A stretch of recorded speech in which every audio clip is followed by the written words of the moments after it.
I love finding these. They're cool and they always make us a lot of money.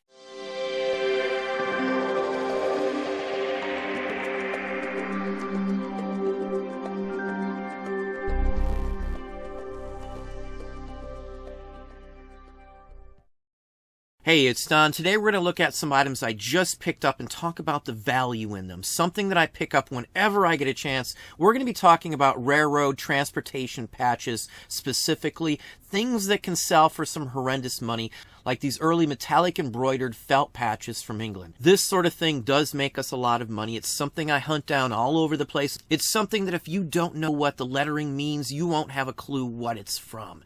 That's why information is key to making the most money on almost anything that you find out there. Now, here's just a few of the ones that we found. Now, this one here is Metro and London Northeastern. That's Met, London and Northeastern line. This is a station inspector patch, probably from turn of the 19th century, 1910-ish maybe even earlier than that. I'm not 100% sure on date. Here's another one. This is Metro, again, London Metro and Great Western Railroad line. And this is a station master's patch. This would have been on their hat. Both of these are hat patches. This is metallic thread that's been stitched in there, metallic-wise. It's on felt. It's been padded. It's got like a thick insert in there as well, too. Fairly thick also. These are what I love finding. These are always worth snagging up anytime I find them. Now, this is a shoulder patch. London Northeastern Railways is what this one stands for. This is another one from the very same line, London Northeastern Railways, and this is a station master's patch off of his collar. Again, these are collar patches I'm showing you now. Now, here's two more from London and Northeastern Railways. Now, this one here is from a guard. Again, these are all from the collars of their uniforms. These are a little newer here. This one's from a porter, too. You can see by the style of stitching that it's not as fancy as the other one we just showed you. This is just plain stitched without metallic threads on them. But these are still early. These are still made with felt in the back. Now, here's a couple other ones. This is Great Western and London Northeastern Railway here on the left. It's an early one, again, felt. Here's another very interesting one. This is a French one. This is Paris Metropolitan Police. This one's very nicely detailed, metallic threads and all. It's on felt. It's got backing and the whole works. This would be mounted onto a hat, the centerpiece, or sometimes as like a collar disc. These are all early and in excellent condition, things that I always try to grab up. Now, here are some collar boards, or epaulettes, you might say. Probably from the same time, from 1910-ish, probably somewhere in that range. Now, these are from the Denmark State Railways. This one here is for an engineers. This one's a conductor right here. And then this one's a porter. Now, you can tell how important the position is by how fancy the epaulette or shoulder boards are. This one's very fancy star. It has a train actually imaged on it in brass with gilt, nice metallic threads as well. Each individually, all of these items I will sell individually, one at a time as well. Now, here's an interesting one as well. It's MSC for Manchester Ship Canal Railway. This is another early British one. You can tell by the fancy, very fancy on this one, metallic threads over this. Very, very nice example. This one could date till the late 19th century. Now, this is a station master's patch off of his hat. This is the most expensive piece probably in here would be these station master hat badges as well. Now, this one's from a porter. Again, the same line, Massachusetts Ship Canal Railways. This is off of his collar. This is a collar designation for the porter. Here's a leader designation here, again, for probably the leader of the station would be my guess. And then here's a railway inspector's one off of their collar as well. Now, this one's probably pretty scarce. I almost never run into inspectors. There's not many inspectors compared to all the other positions, so these are fairly scarce. Now, here's another interesting one. This is from Central Argentina Railways. This is fairly scarce. This is the South American version. Now, this same company had some lines that ran in Colorado, I do believe, as well. This is a station master one here.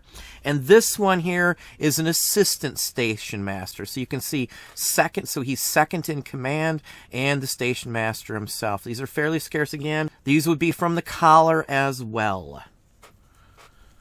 Here's a couple other interesting ones. This one's a steward here, and this is a conductor from the exact same line.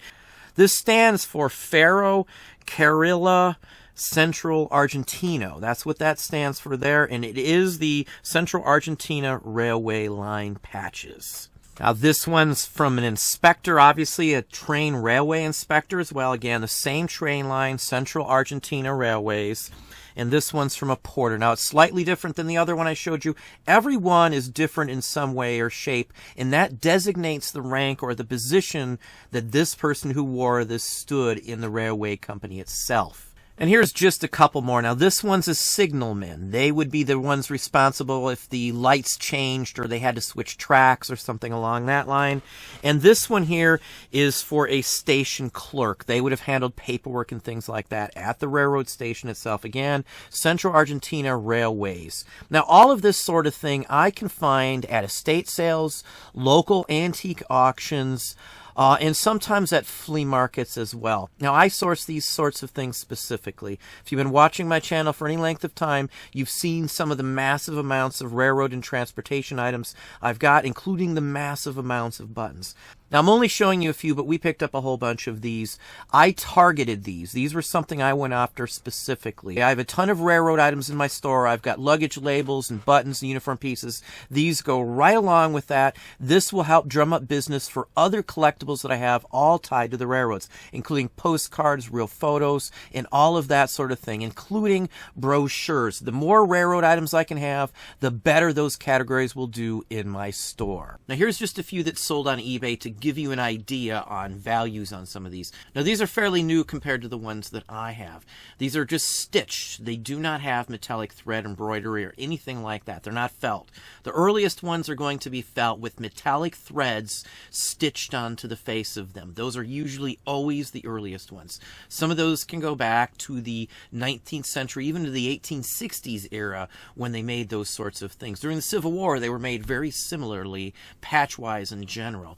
Here's just a fine example. Southern Railway here, UK, $131 US. So some of these can go for phenomenal amounts of money. Any one you find, you can usually get 10, 15 bucks, bare bones minimum for almost any single one of these sorts of patches that you find. Other ones I look for are ones tied to police, constables on the trains. They had their own police force stationed on the trains as well as some of their depots and things like that. They all had patches just like any of the other members of the crew. You could see conductor ones, brakemen, linemen, motormen, all of those sorts of things you could find on patches just like I showed you. This one went for $93.86, 24 bids. Here's another newer one. Again, this is far newer than the ones that we found, and it still went for $52.99.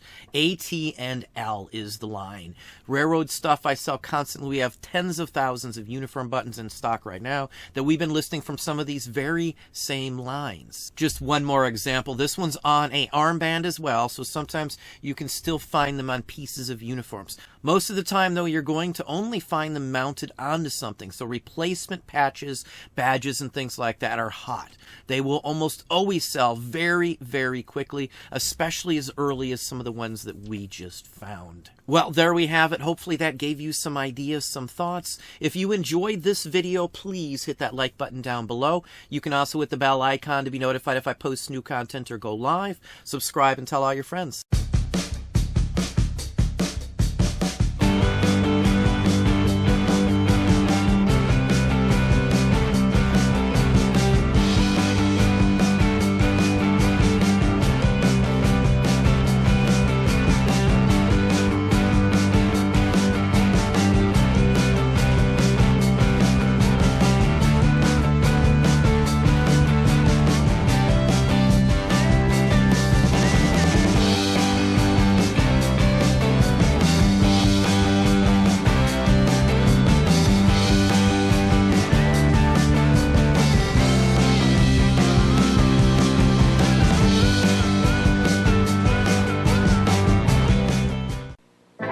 Kenner's got the beat, and the band plays on. You can relive it all with Kenner's Star Wars Return of the Jedi collection. Introducing Cy Snoodles and the Rebo Band. Jabba the Hutt action playset sold separately. Play it again, Cy. Starring Cy Snoodles, Droopy McCool on clarinet, Max Rebo on organ. Ribbit, Rebo. Dance, Droopy. It's your last solo, Snoodles. Whoa. New Cy Snoodles and the Rebo Band. Jabba the Hutt action playset sold separately from Kenner's Star Wars Return of the Jedi collection.